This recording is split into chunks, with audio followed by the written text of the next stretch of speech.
Cómo se goza uno alabando y glorificando a Dios, cómo se goza uno.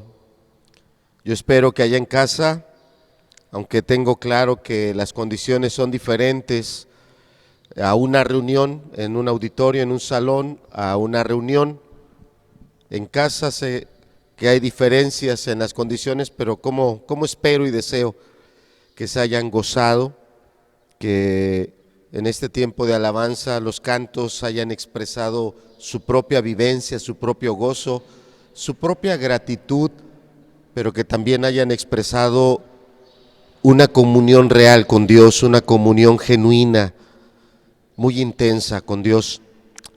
Entiendo que para los niños que están en casa, estas alabanzas no son tal vez las que ustedes cantan domingo a domingo. Tengo claro que los cantos que ustedes domingo tras domingo cantan pueden ser un poquito más rítmicos, otro tipo de letras, pero indican lo mismo, un reconocimiento a Dios, a un Dios verdadero. Así que a todos los niños que están en casa y están con papá, mamá, con la familia escuchando ahora este tiempo de enseñanza, gócense con Dios. Alábenlo, apláudanle de todo corazón, porque Dios es digno de ser reconocido y es lo mejor que podemos hacer, darle a Él toda esa gloria, darle a Él todo ese reconocimiento. Agradecemos pues que nos permiten estar en sus casas y tomar este tiempo para meditar en la palabra de Dios. Y bueno, no sé, creo que varias cosas se juntan en este día. Uno, que es el fin de semana o el domingo que se le va a festejar a papá, se le va a dar un reconocimiento, un tiempo a cada papá que está en casa. Sé que en algunas casas papá ya no está porque haya fallecido. Sé que en algunas casas papá no está porque se apartó de esa relación familiar con mamá, o por otras circunstancias. Tal vez algunos papás no están porque están trabajando o están en un lugar lejano, pero es bueno apartar este tiempo para meditar lo que dice la palabra acerca de aquellas o aquellos hombres, aquellas personas a quien Dios les ha dado no solo la bendición de ser padres, sino toda una responsabilidad. Entonces hoy se junta esta fecha, también se junta con que bueno, pues adiós a la primavera ya se acabó, ya no hay primavera, a partir de hoy empieza el verano, es una nueva estación. Entonces bueno, también eso implica cambios. Algunos dirán, ay, pues tan rápido se fue la primavera. Pues sí, ya pasó la primavera. Será memorable que toda esta primavera ocupó la cuarentena, o toda la cuarentena ocupó el tiempo de la primavera. Entonces ha pasado ya, y ahora justo hoy estamos empezando una nueva estación, el verano. Bien, entrando ya al estudio, agradeciéndole primero a Dios esta bendición que tenemos de esta fecha, de este día, agradeciendo también a ustedes que nos permiten estar en sus casas, pidiendo su atención de niños, adultos, jóvenes. Habíamos comentado que toda esta serie de estudios que tienen que ver con conocer a Dios, y sobre todo por una expresión que está en la Biblia que habla de un Dios reflejado en unas alas o representado en esas alas. Hemos hecho ya un recorrido a través del Éxodo y del tiempo de la conquista, y en el programa teníamos que íbamos a estar predicando ya de el tiempo de los reyes. Después del tiempo de los reyes pasaríamos a el tiempo en el que el pueblo de Dios, el pueblo de Israel, fue llevado a Babilonia, pero considerándolo, estudiando, vimos que no podíamos saltarnos el periodo de los jueces.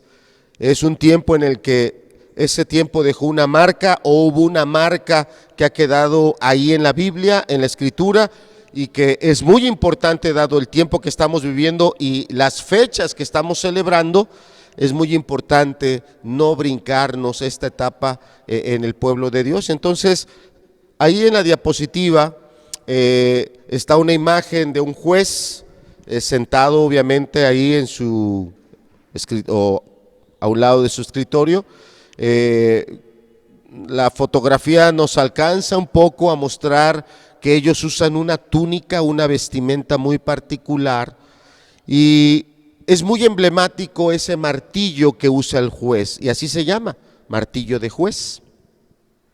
Es muy emblemático, es un símbolo muy destacado que implica varias cosas. Y así se titula la predicación del día de hoy, se llama Tiempo de Jueces, por eso esa imagen. Bien, todo esto hemos partido de un pasaje del Evangelio de Mateo, capítulo 23, verso 37, donde domingo a domingo estamos proyectando este pasaje que dice así: Jerusalén, Jerusalén, que matas a los profetas y apedreas a los que te son enviados. ¿Cuántas veces quise juntar a tus hijos como la gallina junta a sus polluelos debajo de las alas y no quisiste? La letra cursiva, la letra inclinada, se la hemos agregado nosotros. En el texto original no está así, en su Biblia usted no lo va a encontrar así. Lo hemos puesto así para resaltar lo que para nosotros, debido a la predicación, es importante transmitirle. Y es esa expresión, la final, cuando dice: como la gallina junta sus polluelos debajo de las alas. Esta es una imagen muy conocida dentro de la cultura y la formación de esta nación. Esas alas para ellos realmente era algo que entendían muy bien por varios acontecimientos dentro de esa historia de conformación del pueblo de Israel. Pero la expresión del Señor Jesús es: no quisiste. Yo quise protegerte, yo quise estar ahí auxiliándote, bendiciéndote, amándote, dirigiéndote, no quisiste. Y por eso hemos ido al libro de Éxodo, donde así titulamos esa predicación, las alas de Dios en el Éxodo. Y en el Éxodo yo quisiera que a la mente pudiéramos traer varios momentos, varias imágenes de ¿cómo están representadas esas alas de Dios? En las 10 plagas, definitivamente, ahí están las alas de Dios. En el momento en el que se abre ese mar para que el pueblo atraviese en seco, definitivo, ahí están las alas de Dios. En todos esos 40 años donde Dios les dio alimento, les dio agua, les dio sombra, les dio calor, donde los libró de enfermedades, de muchas cosas, definitivo, ahí están expresadas las alas de Dios. Habrá muchas otras cosas que decir. Alguien puede decir: Alex, ¿y las alas de Dios no están expresados en esos maravillosos mandamientos que dio Dios? Claro que sí. Mandamientos que sobresalían a muchas culturas de su época más desarrolladas que el pueblo de Israel. No tenían principios como los que el pueblo de Israel tuvo. Hace un rato el hermano Azarías en el devocional nos hablaba de una cuestión muy práctica, sanitaria, cómo tenían la indicación de ir a hacer sus necesidades allá en el desierto, en la arena, pero cavar un hoyo, cavar una fosa y tapar esas heces fecales para que no hubiera una contaminación, para que no hubiera enfermedades. Mandamientos en los cuales está claro, sí se puede ver que eran las alas de Dios. Si yo le pidiera a usted, y bueno, qué bueno que hay niños allá escuchando la predicación, también jóvenes y también adultos, hoy vamos a dejar a papá tranquilo porque es el día de papá, hoy no lo molesten. Así que no volteen a papá, papá tú contesta, hoy dejen a papá tranquilo, papá no contesta, hoy está de descanso, hoy está para ser consentido. Bueno, papá, ya la libraste. Ya la libraste. Así que pregúntenle a mamá, pregúntenle a los demás. Si tuviéramos que escoger, no una, debe de haber varias, pero mi expresión es así. Si tuviéramos que escoger una alabanza que describa el Éxodo, ¿cuál sería? ¿Los carros de Faraón? Bueno, ya está. Ahí está. Esa ya no la pueden decir porque ya la dije yo. ¿Qué otra? ¿Qué otra alabanza Podemos, si esa alabanza es ahí lo que trae el Éxodo. Con mano fuerte, amén, hermano. Ahí está otra, con mano fuerte de Egipto los sacó, con mano fuerte de Egipto los liberó, aleluya. Ahí está, muy bien. Entonces estuvimos viendo esas alas de Dios en el Éxodo. Está claro, está demostrado que Dios extendió plenamente sus alas y nosotros hoy lo reconocemos porque lo cantamos en diferentes alabanzas. De ahí pasamos a la siguiente predicación, que es las alas de Dios en la conquista. Para este momento Moisés ya ha muerto. Moisés, dirigido por Dios, ha investido al siguiente líder que se llama Josué. Dios se acerca a Josué y le dice: levántate porque mi siervo Moisés ha muerto. Tú cruza este Jordán y lleva contigo a todo este pueblo. Tú y todo este pueblo cruza el Jordán. Mira que te mando que te esfuerces y seas valiente. Y también Dios extendió sus alas. ¿En dónde podemos ver, qué pasajes podemos ver esas alas de Dios extendidas? Cuando se abre el río Jordán, porque son dos momentos diferentes. Cuando se abre el Mar Rojo, ese es un momento, eso pertenece al Éxodo. Pero el otro momento es cuando se abre el río Jordán y el pueblo también atraviesa. Ahí Dios extendió sus alas. Está claro cómo Dios extendió sus alas. ¿Qué otro pasaje podría ser? Dios extendió sus alas cuando envía a su ángel, a su mensajero, a encontrarse con Josué. Claro. Y de acuerdo a algunas aplicaciones teológicas, esa es una teofanía, el ver a Dios, el ver a su ángel. Algunos comentaristas dicen que con quien estaba hablando Josué es con la segunda persona de la Trinidad, perdón. La segunda persona de la Trinidad. La primera persona es Dios, la segunda es Jesús. Y algunos comentaristas dicen que con quien estaba hablando Josué era con Jesús. Ahí Dios extendió sus alas. Dios extendió sus alas también cuando cae Jericó. ¿En qué otro momento Dios extendió sus alas? Cuando el día duró de más horas de las que dura normalmente. Claro. ¿Cuántas veces Dios vino y le dijo a Josué: mira, esta pelea va a ser así, vas a entrar por aquí o vas a poner unos aquí y estos van a llegar por allá? ¿Cuántas estrategias fueron dirigidas por Dios y fueron victorias, victorias, victorias, victorias y victorias? Dios extendió sus alas plenamente.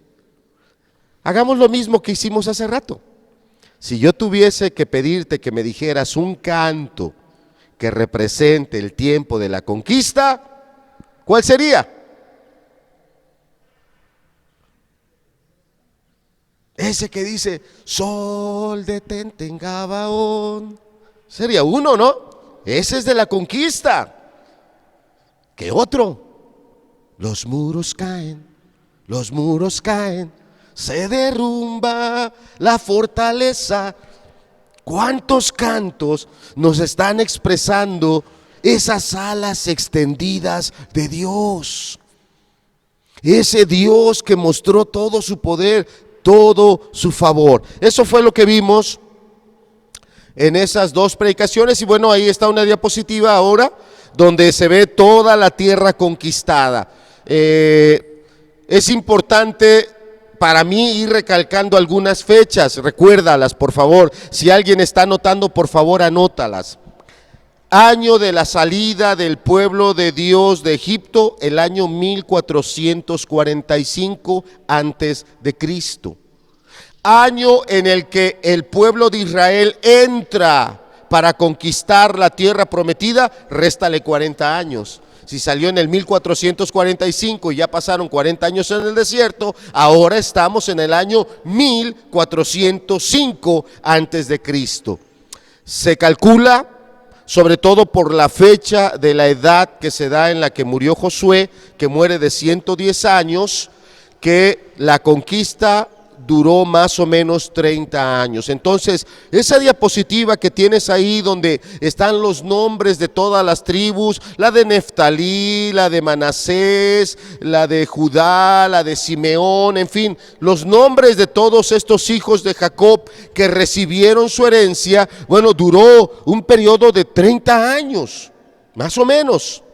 30 años en los cuales Josué los dirigió y se fueron extendiendo año tras año, pelea tras pelea, conquista tras conquista, se fueron extendiendo las alas de Dios. Llegó el momento para Josué de partir, y antes de él partir, él llama al pueblo y les dice claramente: ustedes son un pueblo de duro corazón, ustedes son un pueblo que es muy tendencioso, así no van a poder servir a Dios. Y Josué, ya siendo un hombre de casi 110 años, reprendiendo al pueblo y llamándolos a que tomaran una decisión muy importante, que se decidieran a quién iban a servir. Y Josué es el primero en tomar la decisión y dice: yo me decido por Dios. Yo y mi casa y yo serviremos a Jehová. Ahora ahí en la pantalla va a estar otra diapositiva, se repite, vuelvo a poner el Éxodo, vuelvo a poner la conquista. ¿Por qué? Porque lo que estoy haciendo, repitiendo la diapositiva, es estar ilustrando las palabras de Jesús cuando él dijo: como la gallina extiende sus alas y quiere meter a los polluelos debajo de sus alas. Ya lo hemos ilustrado. Dios extendió sus alas como la gallina en el Éxodo. Quiso proteger a ese pueblo y derramó todo su poder. En el tiempo de la conquista, Dios extendió sus alas y metió a ese pueblo debajo de sus alas todo el tiempo de la conquista. Pero la expresión de Mateo 23:37 es: y no quisiste. ¿Cuántas acciones podemos encontrar en el Éxodo con ese pueblo rechazando a Dios, quejándose porque no había agua, quejándose porque no habían comido carne, quejándose porque sus cuerpos iban a ser enterrados en ese desierto y para el concepto de ellos era mejor haber sido sepultados en el cementerio de Egipto? Claramente rechazando a Dios, Dios extendiendo a plenitud sus alas y ellos empujándolo y diciéndole: no quiero estar debajo de tus alas, no quiero estar bajo tu cobertura. Dios extendiendo plenamente sus alas en el tiempo de la conquista, todos esos 30 años que toda esa nación estuvo avanzando esa tierra para poseerla. ¿Cuántas expresiones hay de rechazo? Una de ellas, ejemplo, podría ser el pecado de Acán, pero no fue el único pecado. Hubo rebeliones, hubo otros que se levantaban también y no querían, hubo otros que querían una situación más cómoda, en fin, acciones que claramente muestran el rechazo hacia esas alas y hacia esa cobertura. Bien, como dije, no podíamos dejar a un lado, brincarnos el libro de Jueces o el periodo de los jueces. Entonces vamos ahí en su Biblia, también van a estar en la pantalla, pero si estamos en casa y hay niños, hay jóvenes, yo les animo a acerquen una Biblia, ténganla a la mano.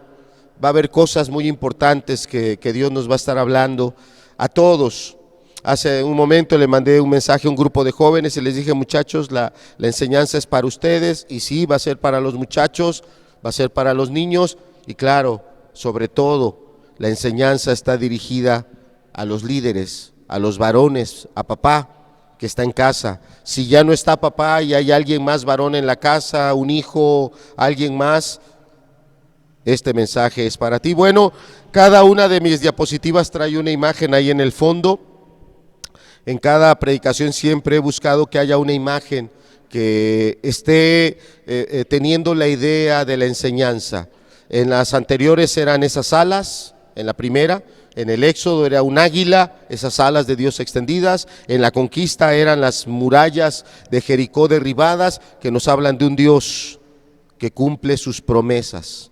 El tiempo de la conquista es el tiempo en el que Dios cumplió lo que le había prometido a Abraham, cumplió lo que le reafirmó a Isaac y cumplió en la vida de Jacob lo que él no ganó por una vida ordenada, por una vida temerosa de Dios, porque la vida de Jacob es una vida muy complicada y se ve un Dios cumpliendo promesas que él había hecho. Entonces, el tiempo de la conquista es un libro de estudio muy importante porque refleja que lo que Dios dice, lo hace.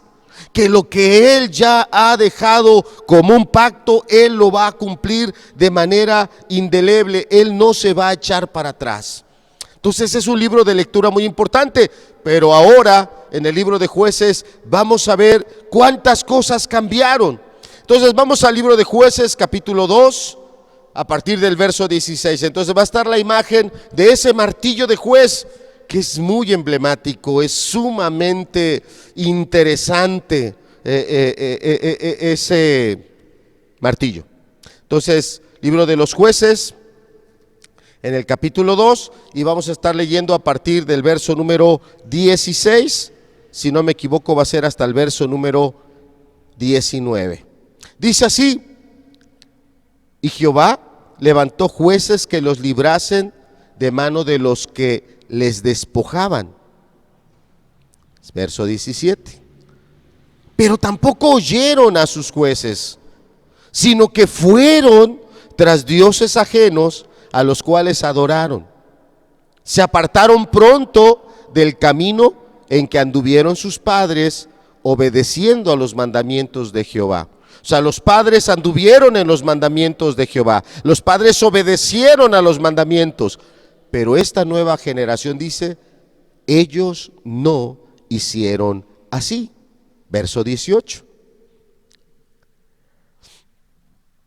Y cuando Jehová les levantaba jueces, Jehová estaba con el juez y los libraba de mano de los enemigos todo el tiempo de aquel juez.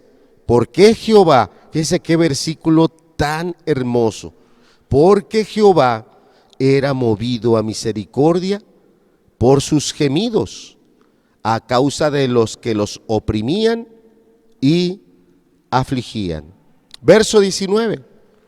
Mas acontecía que al morir el juez, ellos volvían atrás y se corrompían más que sus padres, siguiendo a dioses ajenos para servirles e inclinándose delante de ellos, y no se apartaban de sus obras ni de su obstinado camino.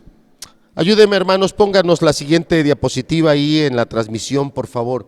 El libro de los Jueces entonces abarca el periodo que va desde la muerte de Josué hasta Samuel.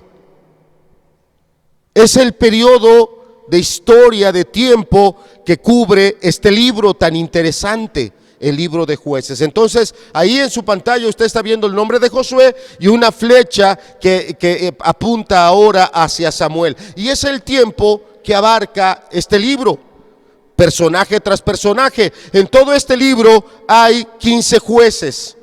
Está detallada el nombre y ciertas partes de la vida de estos jueces, 15. Pero bueno, estos 15 jueces los podemos acomodar en tres clasificaciones, en tres columnas. La primera sería el juez guerrero, el juez que es levantado por Dios, el hombre que es levantado con la gracia de Dios como un guerrero, alguien que tenía que salir a la batalla, enfrentar a los enemigos, tomar decisiones, y no solo decisiones, tomar acciones.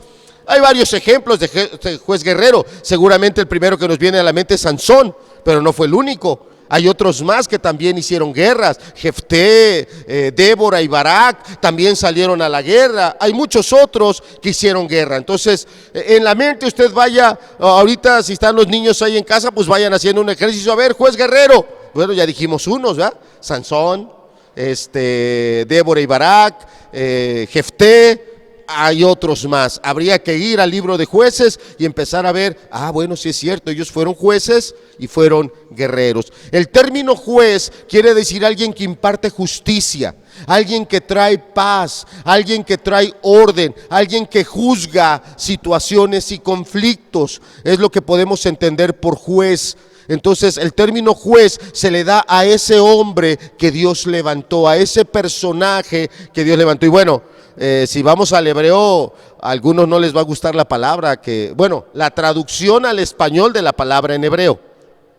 No recuerdo la palabra en hebreo, pero no se me olvida la palabra en español: cacique. Y algunos oyen cacique y así como que, ¡ay, vamos a lincharlo! No, no, no, no. La Biblia cuando está hablando de cacique no está hablando de los caciques que nosotros conocemos, que fueron arbitrarios, que fueron abusivos, que se apropiaron indebidamente de cosas. No, no, no, no. El término cacique quiere decir aquella persona que tiene autoridad, que tiene poder, que ejerce en algún momento decisiones que determinan la vida o la muerte de alguien.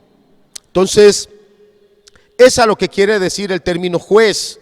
Entonces, hay jueces guerreros, ya explicamos o dimos nombre de algunos jueces guerreros. El otro rubro de los jueces que marca todo este libro son el juez profeta. El juez a través del cual Dios hablaba. El juez a través del cual Dios estaba revelando las cosas que él iba a hacer. ¿Ejemplo? ¿Nombre de algún juez profeta? Ahí está luego, Samuel. Pero también Débora fue un juez profeta. Habrá otros por ahí. Bueno, y tenemos también el juez sacerdote. El juez, pero fungía una función sacerdotal. Y claramente también ahí está Samuel, porque Samuel también fue sacerdote. O está el sacerdote que fue antes de Samuel. ¿Quién fue? Empieza con E. Termina con I. Ya casi les di todo el nombre. Dígame una letra nada más. Elí. ¿Ok? Entonces son ejemplos de las clasificaciones. O sea, estos 15 jueces están representados en una de estas tres funciones: juez guerrero, juez profeta o juez sacerdote. Bien, pasaríamos a la siguiente diapositiva. Entonces, yo le pido que esta diapositiva me preste su atención, su intención, no solo la atención, su intención para comprenderla. Ahí en esta diapositiva estoy poniendo años. Todo el libro de los jueces es una historia cíclica. El libro de los jueces es una historia cíclica representada por tres R's. Alguien dirá, recicla, reusa y ¿qué más era? No, nada, esas son tres. Y nada que ver con esas. Nada que ver con las tres R's de la ecología. Son otras R's. Las cuatro R's que continuamente están en un ciclo en el libro de los jueces son rebelión. Gente que se rebela, gente que desprecia a Dios y se va por sus caminos. Retribución. Recibir la consecuencia de esa rebelión, de esos malos caminos. Retorno a Dios, el clamar y pedir la misericordia de Dios, pedir el favor y la ayuda de Dios. Y la última R, el reposo. El tiempo cuando Dios traía ese juez, a través de ese juez Dios traía libertad, traía victoria, traía orden, traía nuevamente sus principios ya dados, y había ese tiempo de reposo. Entonces, todo el libro de los jueces es esto: ciclos de estas cuatro R's, rebelión, retribución, retorno a Dios, reposo dado por Dios. Ahora sí, si me acompañas en esa diapositiva o si ha estado ahí en pantalla, esta diapositiva representa años. Los dos números que tienes ahí, el 114 representa 114 años y el 296 representa también 296 años. El 114 representa las dos primeras R's. El 114 representa las dos primeras R's. Ya se me está lenguando la traba. La rebelión y la retribución. ¿Qué número hay ahí? 114. No son años continuos, no son años uno tras otro, no. Están intercalados. Las R's están representando estos años y están intercaladas. Hay años que son de rebelión, hay años que son de retribución, pero después vienen otros años de volver a Dios, de el retorno a Dios, y vienen los años de el reposo de Dios, el tiempo que a través de ese juez Dios ministraba paz a ese pueblo rebelde.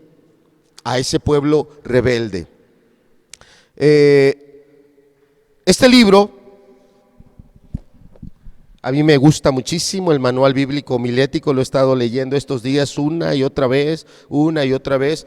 Acá estos autores dicen que en el libro de los jueces hay dos características que describen a este pueblo. Era un pueblo malvado y era un pueblo impenitente, no le gustaba arrepentirse, no sentía vergüenza por sus malos caminos. Entonces, nuevamente en la diapositiva,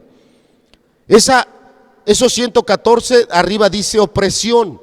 Son los años que estas diferentes tribus que ya estaban extendidas a lo largo de toda esta zona geográfica que coloquialmente le llamamos la tierra prometida, estas 12 tribus, esta gran nación que se formó a través de esas 12 tribus que están repartidas en toda esta zona geográfica, se apartaban de Dios, se rebelaban contra los principios de Dios. Desde el Éxodo se los habían dado, en todo el tiempo de la conquista ellos tenían esos mandamientos, tenían esas indicaciones de Dios, pero ahora que ya estaban instalados en la tierra prometida, pronto los abandonaban, pronto se apartaban de ellos y venía el tiempo de retribución. Fíjate, 114 años siendo oprimidos. No fueron continuos, fueron alternos, pero aún así son muchos años, 114 años. Sin en cambio, cuando este pueblo se volvía y empezaba a buscar a Dios, como nos los acaba de describir claramente el pasaje que acabamos de leer. Dice acá que Dios era, dice, porque Jehová era movido a misericordia por sus gemidos. Qué gráfico es el texto para decirnos cómo este pueblo que escogía sus propios caminos de pecado, que escogía las acciones pecaminosas en las cuales ellos iban a dedicar, era claro que ellos no iban pensando: voy a ser infeliz, me va a ir mal, me va a ir pero como en feria. Es una expresión muy mexicana, queriendo decir a alguien que no solo ha leído mal, sino mal, le ha ido como en feria. Y ese pueblo, él era el que escogía sus malos caminos y estaba recibiendo lo que había sembrado, pero empezaba a gemir a Dios, empezaba a llorarle a Dios, empezaba a suplicarle a Dios. Y fíjate cómo dice que Dios era movido a misericordia por los gemidos que este pueblo levantaba. Y mira, ahí hay otro número en la pantalla. Dios levantaba un juez. El Espíritu de Dios venía sobre un hombre, el Espíritu de Dios venía sobre una persona y el Espíritu de Dios lo empezaba a dirigir. La gracia y el poder de Dios lo empezaban a ayudar y había victorias, había liberación, había palabra de Dios, había sucesos impresionantes que Dios hacía. Y después ese juez empezaba a ejercer esa función, a traer orden. Y fíjate cuántos años, sumando los años de paz de cada juez, ¿cuánto da? Casi 300, ¿no? 296. ¿Qué te dice eso de Dios? Son dos cifras, 114, 296, pero ¿qué te dice de Dios? Un Dios que disciplina, un Dios que corrige, o lo voy a decir con una palabra, no me gusta mucho, pero la voy a decir, no que la quiera, la voy a decir, un Dios que castiga. Y está representado ese Dios que corrige, ese Dios que disciplina, ese Dios que castiga, está representado en 114. ¡Ah, qué número tan grande! Pero no se compara ese número con los 296 años de paz. ¿Eso qué dice de Dios? Que su misericordia es muy grande, que su benevolencia es muy grande. Ya Dios sabía lo que iba a pasar, ya sabía Dios que cuando ese juez muriera, el pueblo otra vuelta se iba a corromper, el pueblo otra vuelta iba a ir tras su depravación, y en poco tiempo el pueblo otra vuelta iba a estar clamando: ¡ah, Dios, líbrame! ¡Ay, Dios, ayúdame! Y se iba nuevamente a poner a máximo la misericordia de Dios, y Dios volvía a levantar a ese juez. Siguiente diapositiva, y las vamos a dejar un rato. Esto está en este libro, está acá en el manual bíblico homilético, lo copié tal cual y lo puse ahí en la diapositiva. Quiero que lo leas conmigo. Fíjate cómo dice, es impresionante la forma en que el libro de los jueces, Es impresionante la forma en que el libro de los jueces nos registra la recurrencia del ciclo. Este ciclo de 4 R's, ¿sí te estás acordando de él? El ciclo de las 4 R's: rebelión, retribución, retorno a Dios, reposo. Ok, dice que es impresionante la forma en que el libro de jueces nos registra la recurrencia del ciclo. ¿Qué nos muestra el libro de los jueces? Confusión. Confusión. ¿En quién? En la gente pecadora. Una total confusión, totalmente perdidos y extraviados. La gente sigue sus propios caminos, ellos deciden tras qué pecados, qué ídolos iban a ir y acaban totalmente confundidos. ¿En lugar de qué? Dice la parte final de ese escrito, de esa diapositiva. En lugar de seguir, en lugar de someterse a un liderato responsable. En lugar de eso. En lugar de eso. ¿Cuántos años estuvo el pueblo de Israel en Egipto? 420, 40, 30. ¿Cuántos años llevamos ahora aquí poseyendo la tierra prometida?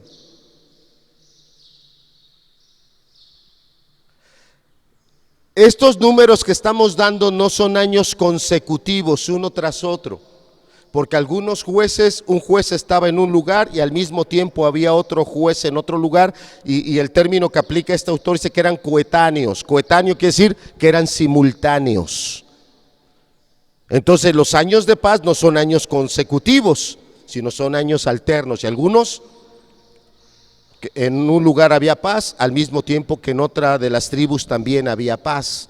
Pero bueno, la mayoría de los estudiosos consideran que más o menos en promedio el libro de los jueces cubre un periodo de más de 300 años de historia. Más de 300 años de historia. Comparado con el tiempo que estuvieron en Egipto, ya estaban muy cerca de igualar el número de años. Sobre todo, mis amados, hay otra fecha que es muy importante que la tengamos presente, que es la fecha cuando el pueblo de Israel escoge que quieren ser gobernados ahora por un rey. Y el rey Saúl, el primer rey que tuvo el pueblo de Israel, empezó su reinado en el año 1095 antes de Cristo. ¿Se acuerdan que hace rato les dije que hubiera unos números que tomaran en cuenta? Fecha de la salida del pueblo de Israel de Egipto, año 1445. Fecha de la entrada del pueblo de Israel a la tierra prometida, réstale 40 años, año 1405. A ese 1405 réstale los 30 años que duró la conquista. ¿Qué número nos queda? 1375, ahí está ya. Bueno, nuestro reloj se sigue acortando. Del 1375 se van a ir acortando los años hasta el año 1095, cuando surge el primer rey de Israel, llamado Saúl. Entre estas dos fechas, 1375 y 1095, esta era la característica de este pueblo: depravado, impenitente, no se arrepentía de todo corazón. Solo querían que Dios los librara de esas opresiones, de esas desgracias y tragedias que a ellos les acontecían por la vida que iban viviendo. Bueno, dejamos, de hecho ya casi acabamos la presentación, la diapositiva, pero ya las dejamos ahora. Y vamos, acompáñeme nuevamente por favor, en su Biblia, no en pantalla, acá en su Biblia, a Jueces capítulo 2, verso 16. Y Jehová levantó jueces que los librasen de mano de los que les despojaban. Vamos a el tiempo que nos resta de la predicación. Vamos a meditar en algunos aspectos de los versículos. ¿Qué tiempo llevamos de predicación? Ya 40 minutos. Bueno, si nos quedan 5, si nos quedan 10, si nos quedan 20, bueno, vamos a dedicarlo a esto para poder entender por qué es tan importante el libro de los jueces. Fíjese cómo dice acá en el verso 16, y Jehová levantó jueces que los librasen. A hombres como usted, hermano que está en casa, eres el esposo, eres el padre. Dios levantó a hombres como usted. Y el término que Jesús acá dice levantó, pero en el diccionario dice estableció. Quiere decir que Dios intencionalmente ahí los puso. Un poste de luz no está en el lugar que está por mera casualidad. Una columna, un castillo en una construcción no está donde está por mera casualidad. O no sé, trave les dicen a las que atraviesan de pared a pared, tampoco está donde está por mera casualidad. No tiene los herrajes que tiene o a la distancia que los tiene simplemente porque a alguien se le ocurrió hacer ahí el amarre. Tiene todo una intención. Aquí estamos viendo a este Dios sabio, a este Dios todopoderoso, estar extendiendo sus alas. ¿Cómo las extendió en el Éxodo? Ya lo hablamos. ¿Cómo las extendió en la conquista? Ya lo hablamos. Ahora el pueblo está diseminado en una amplia y ancha geografía. ¿Cómo Dios extendió sus alas? Dios no se quedó corto. En cada zona y en cada lugar, Dios empezó a levantar hombres, jueces, hombres que con la gracia de Dios, con la palabra y los principios de la Escritura, librasen al pueblo, pusiesen el orden, reprimieran la maldad, castigaran a los culpables. Hoy la predicación se llama tiempo de jueces y es el tiempo que estamos viviendo hoy debido a esta pandemia, debido a esta emergencia sanitaria. Hoy cada varón que está en casa es el juez que Dios puso. A ti te toca ministrar la justicia, a ti te toca ministrar las ordenanzas de Dios, a ti te toca dirigir a esa familia, a esa población que Dios te ha dado. ¿Qué clase de juez eres? ¿Un juez guerrero? ¿Un juez sacerdote? ¿Un juez profeta? Si pudiésemos nosotros distinguir que un juez es mejor que otro, ¿qué características pondríamos en ellos para poder decir es mejor este tipo de juez? Sin lugar a dudas, el mejor juez puede ser el juez profeta, porque eso implica que esa persona está llena del Espíritu de Dios. Eso implica que esa persona está en una verdadera y genuina comunión con Dios, de tal manera que Dios le está hablando, Dios lo está dirigiendo, Dios lo está usando. ¿Cuántos de nosotros somos el juez guerrero? Somos buenos para la pelea, y con eso no hablo de puñetazos y patadas. Hablo que somos de un carácter agresivo, de un carácter violento, y a punta de golpes así en la mesa, en la puerta, y tal vez lamentablemente a veces sobre alguna de las personas que integran la familia, nos imponemos como autoridad. Tú te callas, tú no dices nada, tú vas a hacer esto. Está bien, en el sentido, aplicándolo, no que esté bien que golpees, está bien que seas un juez guerrero, es lo que iba a decir, pero no para hacer lo que tú quieras, sino lo que Dios quiere. De estos jueces guerreros que trae el libro de los jueces, ¿cuántos dirigieron al pueblo por un camino equivocado? ¿O cuántos dañaron a su propia familia por no seguir los principios de Dios? Por ejemplo, hay un juez guerrero que se llama Jefté. Si lo conocen, ¿no? Ese juez guerrero tuvo problemas con su familia.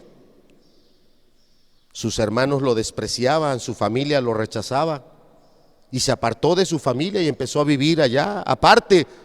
Pero el texto se encarga de decir con qué clase de gente, y vamos a decir que no era gente de buenas maneras, y aprendió malas maneras. Y cuando empieza la guerra, la familia va y lo llama, y él acepta ser el líder, él acepta dirigir. Pero fíjate lo que hizo. Él le dijo: mira, Dios, si tú me das la victoria, yo te voy a ofrecer un sacrificio. ¿Y qué sacrificó? A su hija, cuando Dios nunca había pedido sacrificios humanos. Y ahí estás viendo un ejemplo de un juez guerrero que no creció en el conocimiento de la palabra, como hoy puede estar pasando en casa. Tú eres el juez de casa, pero no estás ocupando estos días para crecer en la palabra, no estás ocupando estos días para ser dirigido conforme a los principios de Dios. Y tal vez ahora en casa los hijos están volteando a mirar a papá. No le pongas los ojos a papá, ponlos en ti, porque algún día, joven, varón, tú vas a ser el propio líder de tu familia, tú vas a ser el propio líder de tu vida, tú vas a tomar tus propias decisiones. Y puede ser en este tiempo donde tú ya no aceptas que papá te mande o que mamá te diga, o puede ser porque ahora a lo mejor la familia está dependiendo de ti, tú eres el que aportas y ahora tú eres el que quieres decir, bueno, pues ahora las cosas van a ser así, y estás haciendo a un lado a Dios. Acá dice que Dios levantó, hermano, yo quiero que veas todo lo que Dios ha puesto en ti, porque eres varón, no por la casualidad. Alguien dirá, es que Alejandro no conoces de genética. No, sí conozco de genética. Conozco el cromosoma X y conozco el cromosoma Y, y entiendo que XX es una cosa y XY es otra cosa, pero tú no eres lo que eres como consecuencia del cromosoma X o como consecuencia del cromosoma Y. Tú eres lo que eres porque fue lo que Dios decidió. Tú eres varón porque fue lo que Dios decidió. Y en el tiempo más complicado de la historia del pueblo de Israel, Dios levantó, Dios estableció. En la historia de la iglesia, este es uno de esos tiempos complicados. No hay reuniones de iglesia, no hay reuniones de discipulado. Eso, ¿qué repercusión tiene? Que bueno, cuando hay reuniones de iglesia, el hermano cuando en la reunión ve al pastor se puede acercar y pedir un consejo, o la esposa, hay reunión y aprovecha, mejor va y habla con el pastor. Mire, está pasando esto en casa, mire, yo necesito un consejo, mire, es que no sé qué hacer, ayúdeme. Pero este día no está pasando eso, no hay reuniones. ¿Cuántas cosas están pasando allá en casa donde ahora no está ese líder espiritual, ese consejero espiritual para decirte, mira, la palabra dice esto, mira, hermano, hermana, podrías hacer esto?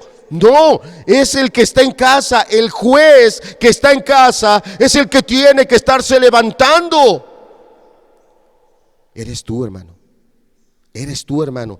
Alguien dirá, hermano, pero en casa no hay varón, soy yo con mis hijos. Eres tú, hermana. Ahí no hay ningún menosprecio a la autoridad varonil. No hay varón, eres madre soltera o eres viuda. Agárrate de Dios, agárrate de sus principios. ¿Por qué es semejante esta época que estamos viviendo, hablando espiritualmente, al periodo de los jueces? Porque hay dos pasajes, en el capítulo 17 y en el último capítulo, creo que es el 22, del libro de los jueces, se repite la misma frase.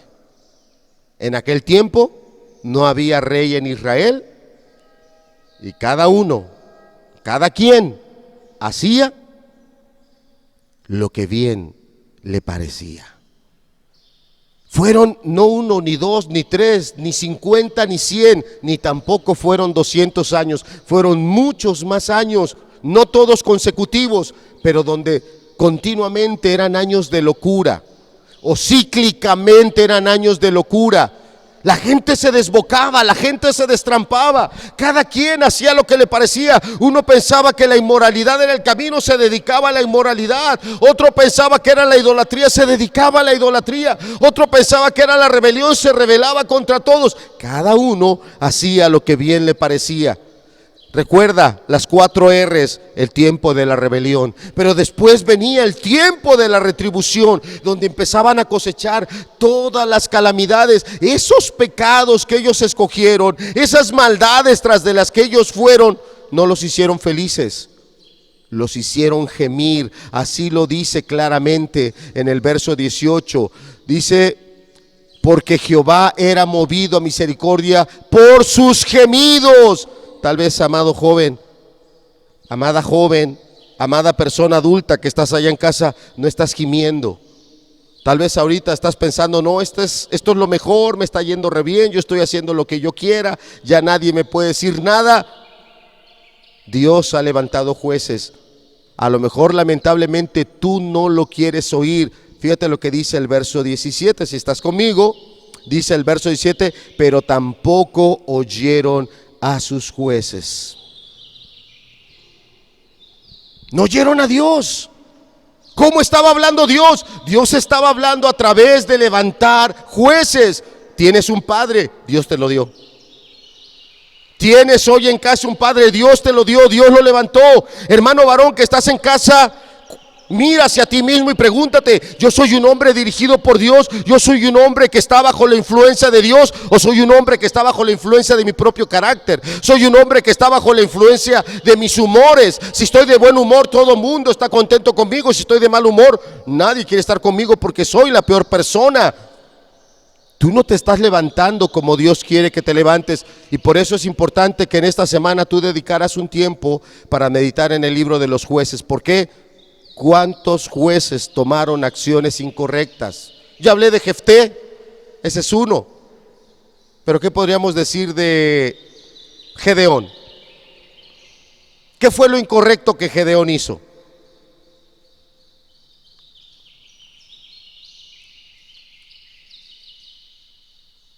¿No?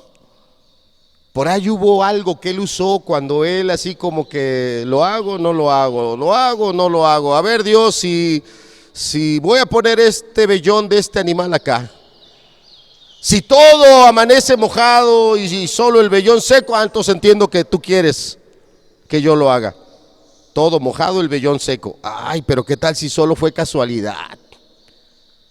¿Qué tal si nada más ahí estaba abierto el cielo y justo por eso el vellón no? Ahora, Señor, mejor al revés, que este esté seco y todo lo demás mojado, o al revés. Y Dios lo hizo. Esa fue la manera en la que Dios le mostró: yo te estoy levantando, yo quiero que tú seas el libertador de mi pueblo. Pero después, ¿qué hizo Gedeón con ese vellón? Lo hizo un efod, lo hizo una túnica. Y dice que él se corrompió atrás de eso, lo idolatró, y luego todo el pueblo se corrompió atrás de eso. ¿Estaremos haciendo lo que hizo Gedeón?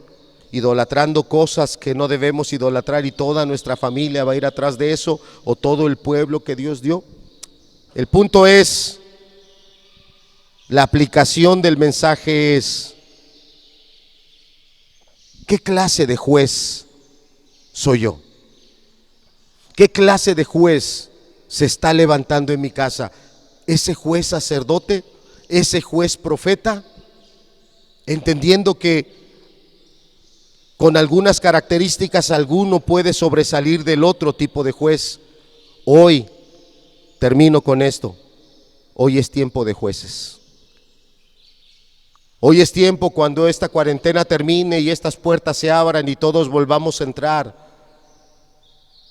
Qué hermoso será ver familias que crecieron, maduraron. Padres que entendieron cuál era su compromiso, su responsabilidad y su llamado. Es bueno también que las hermanas lo entendieran, porque si tomamos como ejemplo a Débora, Débora era una juez. Está clasificada dentro de los jueces, pero también era profeta. Y alguien dirá: pues ahí está, las mujeres. No se equivoque.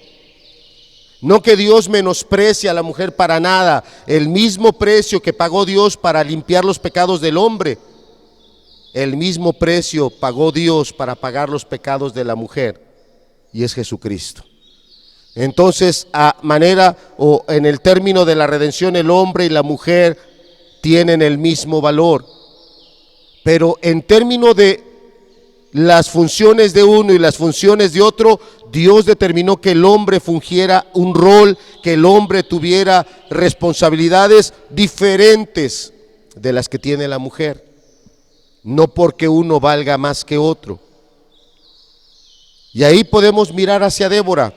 Débora era mujer, ¿verdad? Juez. Débora era mujer. Profeta, sí, lo era. Sin en cambio, podemos ver claramente cómo Débora, cuando se tiene que salir a la guerra, ¿a quién buscó? ¿Quién fue el hombre? Barak. Y ella le dice: sal, Dios te va a dar la victoria.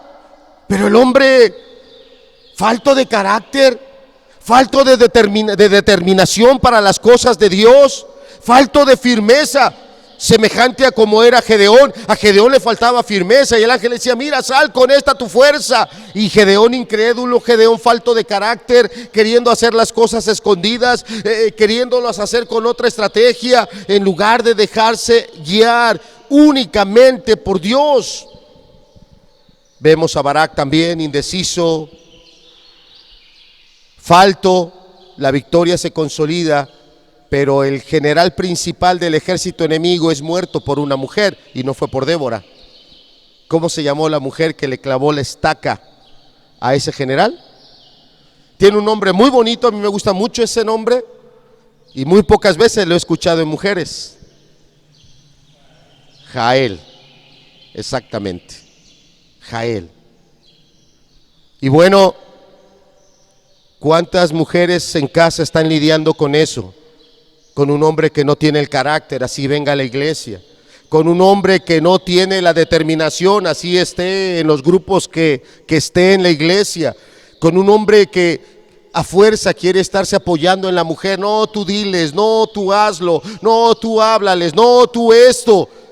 Ve lo que dice acá. El verso 16 dice: Jehová levantó jueces. Dios vino a esos hombres, Dios los bendijo, Dios los llenó de su espíritu, Dios los dirigió, pero algunos no tuvieron esa determinación. Señor, yo te voy a servir, yo te voy a obedecer.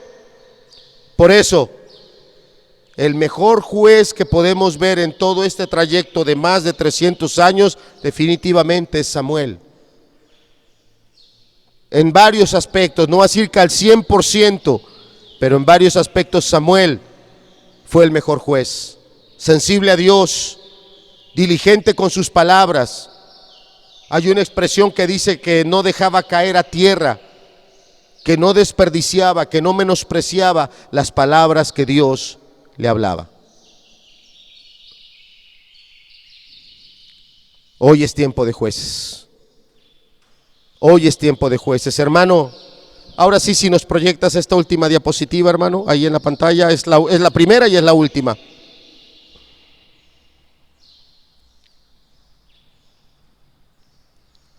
¿Quién es el que está vestido con esta túnica? ¿Un juez corrupto? ¿Un juez que se vende? ¿Un juez cobarde? ¿Un juez que se esconde atrás de otros y no asume responsabilidades? ¿Quién es el juez que empuña ese martillo? Es clásico en una sala de audiencia, cuando hay desorden, que el juez golpea con ese martillo, ese cojinete, y eso está llamando a poner orden. Dios te está llamando a que pongas orden, primero en tu vida, con la gracia y la dirección de Dios; segundo, con tu familia; y tercero, a poner ese orden aquí en la iglesia. Pero ¿quién está ahí empuñando o investido por esa túnica? Un hombre que ha crecido en el sentido de conocimiento, se ha ilustrado con la palabra, se ha llenado de sus mandamientos, se ha llenado de la historia. No podemos despreciar la historia del libro de los jueces, porque es la historia que está pasando el día de hoy. Hoy cada quien hace lo que bien le parece. En el libro de los jueces hay gente que pensaba que estaba sirviendo a Dios y estaba adorando a otros ídolos, estaba perdida en la idolatría. Hay gente que se creía del pueblo de Dios y eran los peores criminales. Por eso los últimos capítulos del libro de los jueces traen la historia de acontecimientos aberrantes: homosexualismo, depravación sexual, bestialismo, una mujer que es violada de una manera brutal por un hombre y por otro y por otro y por otro, hasta que la pobre mujer, su cuerpo ya no lo soporta y desfallece. Así terminamos el libro de los jueces, con la locura, representando la inmoralidad. ¿Cuántos gemidos se han levantado a lo largo del libro de los jueces? Y son gemidos que hoy se están levantando en las casas, en las familias. ¿Por qué? Porque a los hombres que Dios ha establecido como jueces no nos estamos levantando. A ti, amado joven, Tú algún día vas a ser juez, vas a tener tu propia familia. ¿De qué te estás llenando el corazón y la mente? ¿De vanidad, de engaño, de soberbia, de orgullo? Cuando Dios es el que levanta, Dios es el que llena, Dios es el que instruye. Aquí está su palabra. Cuánta instrucción nos dejó Dios en su palabra.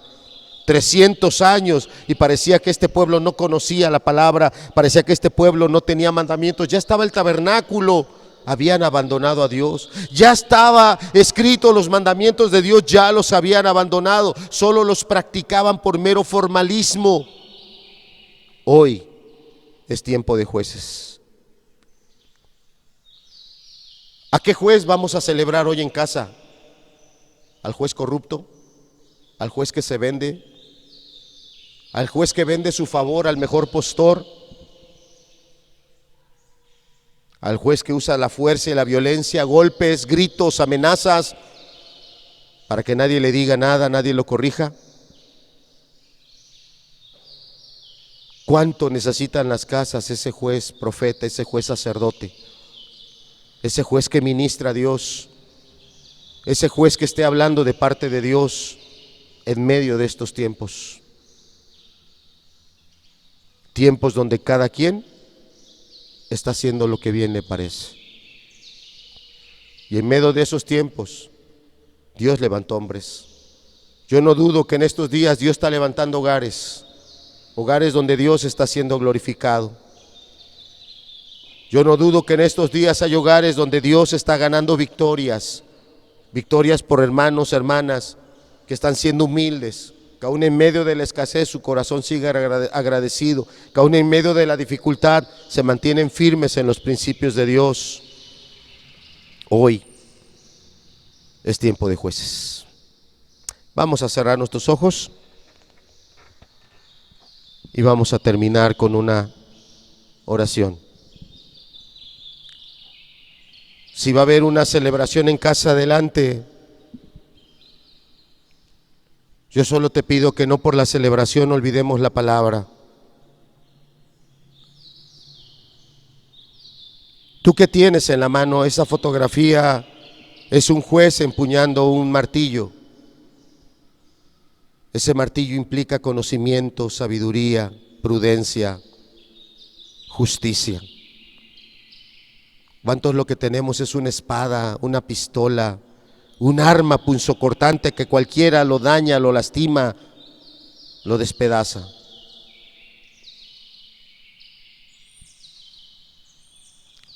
Si eres el juez de tu casa, aparta tiempo para buscar a Dios, aparta tiempo para que Él te dirija con su palabra. Y recuerda, cuando esos jueces sí eran dirigidos por Dios, venía la paz. En las que sumamos en el libro de los jueces fueron casi 300 años de paz, más del doble de la opresión. ¿En tu casa ha habido opresión? ¿En tu casa ha habido problemas? Dios quiere levantar un juez y Dios va a traer tiempos de paz. Padre, hoy nuestro juez, nuestro libertador, se llama Jesús. Él es nuestro juez y Él es nuestro libertador. Padre, al igual que ese pueblo, hoy podemos ver que también se repiten esos ciclos, rebelión. ¿Cuánta rebelión se ha levantado en estos días? Que sean días también donde podamos tener un retorno hacia ti, donde clamemos de todo corazón, donde lo que pidamos no sea conforme a la carne, sino conforme a tu espíritu y a tu voluntad.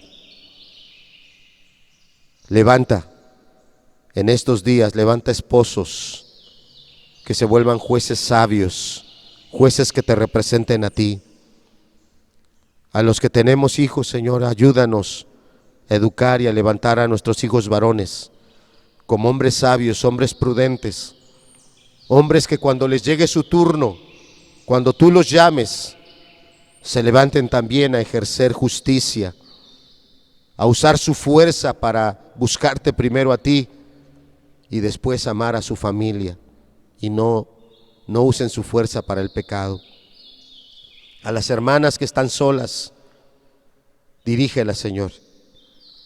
Dirígelas a ser humildes y entender que eres tú el que haces la obra y ocupas instrumentos que sean humildes, que sean dóciles. Bendice aquellas familias donde papá ya no está, papá ya partió.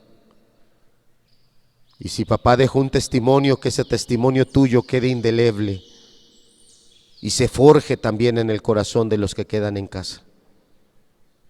Aquellos hombres que han dejado a su familia, y Señor, si hoy hay hombres que dejaron a su familia, que seas tú el que los reprenda, que seas tú el que les hable, porque no te están representando ni están representando nada de la justicia que humanamente debería de haber, sino están representando este pueblo malvado e impenitente. Hoy le damos gracias a Jesús, nuestro juez, nuestro libertador, nuestro sanador. Gracias, gracias por Jesús. Amén.